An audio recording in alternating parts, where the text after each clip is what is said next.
Hey guys, Rick here. We're going to try something new. I've got a new way that I'm going to try recording this because I wanted to show you something that's on my computer desktop.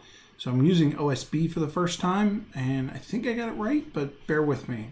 We'll see how this goes. As you guys know, I am in the process of building a push-button panel to sit on my layout to control some switches in a section that I'm calling Switch Junction. It's really the only place on my top deck that has a bunch of switches lined up pretty much one after another. So I showed you guys how to hook tortoises up to a switch 8 and how that functions. I showed you guys how the setup and programming of an NCE mini panel goes. So I'm at the point now where I'm waiting for the push buttons to come in. I ordered them on Amazon like 3 weeks ago. They're still not here. My guess is they're on a slow boat to China.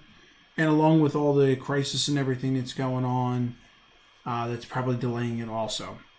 So I figured I'll show you what I was thinking on my PC to give you guys an understanding of what's going on. And then hopefully my next video will show you how I actually build it with the materials in hand. So let me flip you over here to my desktop. Hey, it's Mini-Me. All right, so this here is how that switch junction is laid out. So you see there's three main lines here. A total of, there's four crossovers and 2 straight switches. So each one of these here has 2 tortoises underneath of it.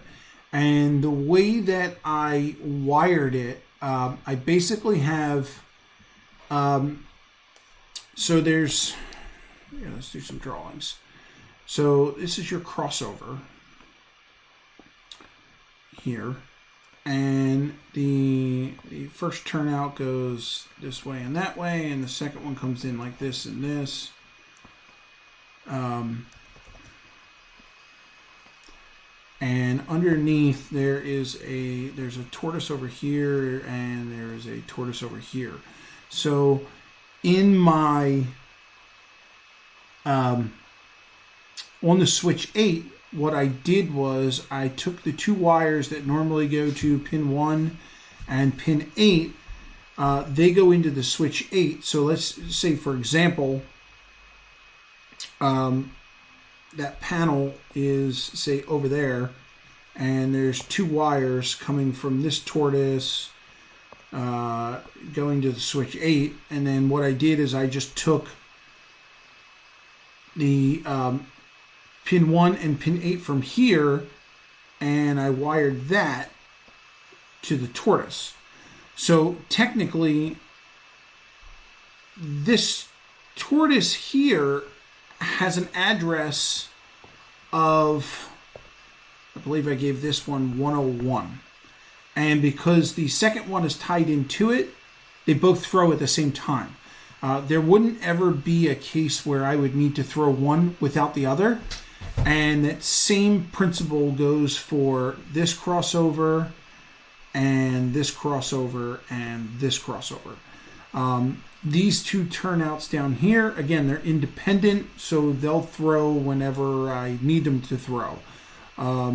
This turnout over here is labeled 102. This one is 201, and this one is 202. This one is 301, and this one is 302.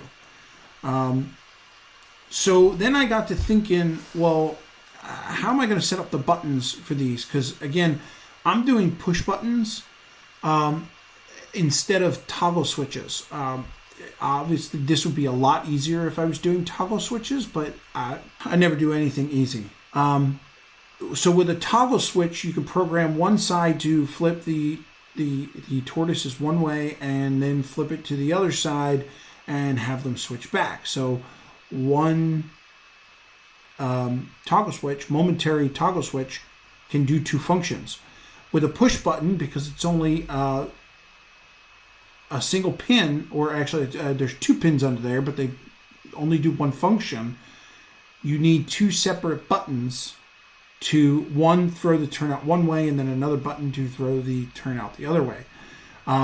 So I started to think where I wanted to put these buttons, and obviously I need to put one at each turnout, so that I can actually flip the turnout on the panel so that the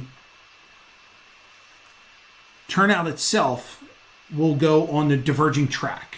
So let's do it that way. So the button that I put there in blue is going to cause the crossovers to cross, and it's going to cause 301 and 302 to go diverted.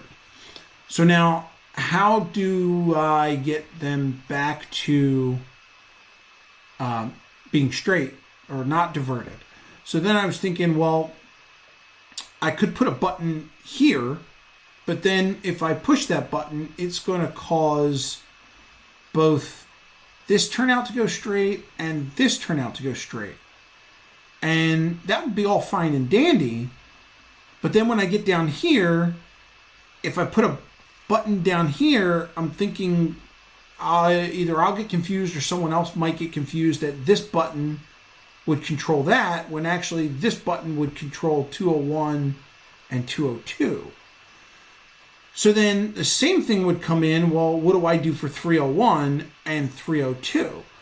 So I backed off of those, and I thought, well, if I just put in one button and tell that one button to straighten everything out in one shot, just hit that button and it'll straighten out 101, 102, 201, 202, and then this way I can push whatever buttons that I want to go diverted. And then when I'm done, I can just push the button and make it go straight. So primarily these tracks, these lanes, they're going to be just continuously running trains. It's my upper deck, so they're just going to be going around in loops. I'm not real big on doing all of my operations. If I do any operations, it's going to be on the bottom deck where the yard is. So 302 is actually what goes into my helix. So at any given time, really, unless I'm pulling a train in and switching to another lane, primarily these lanes should be straight anyway. 302 is probably going to get the most use because that's where what comes out of the helix. And then from there, the train will get put on whatever track it needs to be on. And then at the same time, there's a reversing loop down at the other end where a train will come in. Actually, it's 301. Is a reversing loop, and it comes in, and then a train will then divert back to 302 and go down into the helix. So that's what I'm thinking as far as buttons. So I'm going to get away with this doing 1, 2, 3, 4, 5, 6, 7 buttons. 6 of them will do diverting tracks, and 1 of them will just straighten everything up and go from there. So let's go back. Let me see how far it'll go back there. So now I'm thinking, well, I got that part figured out. What do I do for lights? Because I want to put lights on this panel so that you can see where the train is heading and the pathway, and this section of track is kind of, it's not hidden. It's pushed back a little bit. I think it's like 36 inches to straight back to the wall. So if you were standing in front of it, this whole section is maybe about, 15 inches long. And it's only about maybe 6 to 8 inches wide, but it's set back 36 inches. So it's kind of hard to constantly have to lean over and look where a particular turnout is facing. Eventually down the road, I'll have signals put up with their own lights and all that when I start doing scenery and all that, but that's a little ways down the road. So I figured right now the panel having the lights on it would be suffice. So what I did is I went to Amazon, our favorite store, and I picked up these dual LEDs. They are red and green. The center pin, I figured out, is the positive, and the two on the side are the negative. So I grabbed a small little button battery, a little 3-volt button battery. These things are awesome to keep on hand if you want to check LEDs. You don't need a resistor because it's only 3 volts. So I'm going to go ahead and put the middle pin on the positive side of the battery, and you can see if I touch this lead to the front, we get a green light, and then same on the other side. If we touch that lead, to you it looks orange, to me it looks red. So these are all going to get wired up on that panel, and this is where I got a little confused because I wasn't 100% sure where I wanted to put those lights. So I was originally thinking of putting, the to show the traffic going back and forth. It would make sense to put like a green light here, but then if I was changing this track, does that stay green? Does that go red? Same thing here. If I change this, does that go green? Does it go? I mean, how can I make that change depending on which track? Because if I have a train that's coming down in this direction and this is diverted, I would think that would be red because that track's not available because it's being diverted. So then I thought, all right, well, I can't do that. So let's take the idea out of the head that we're going to do LEDs on the main lines, and let's just stick them directly to turnouts. So I'm thinking I'll just take a dual light and put red and green here, and also red and green here. And when the track is diverted, both of those lights will be wired up in tandem, and I'll have them going directly to just the same way that I daisy chained those two tortoises. What I could do is the LED that's up here, I could wire to the tortoise that's over here. That would make most sense because that's where the closest connection would be. And then the same for over here. I could put that there.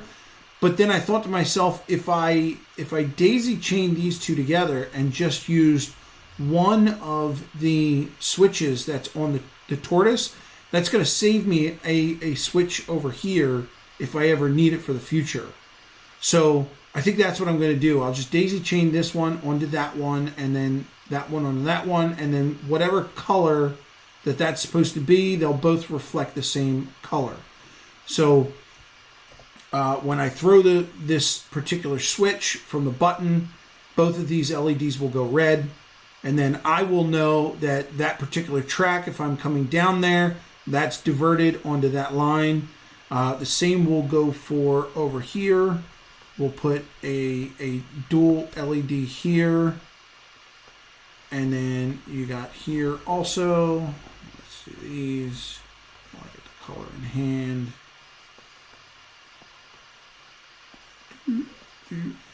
And now that just leaves these guys. So I also need to figure out buttons for these guys. No, I don't, because I figured that out. I'm doing the center button. That's right. Scratch that. Rewind. So I guess I only need one bulb for these. So if I'm going to put a button right here, I might as well just put a bulb there and a bulb there and leave it as a single bulb. I won't need two of them, because if I'm coming down the track that way and I see that that's lit, then I know the turnout's in the wrong direction for that traffic. Same thing as if I'm coming off of that line that way, I'll know if that's red, then I'm in the right position. And the same with green. because the green will represent straight track. Okay, I think I got that much figured out. So with that being said, I'm going to leave it at that and see if that works. So once I get in all the buttons, then I can start. What I can do is I can actually start mocking up the board and the lines, and I can actually do the LEDs. So I'll get started working on that, and I'll film that for you also, and we'll go from there. Stay home, stay safe, and as always, rail riders, let's ride these rails together. I'll see you.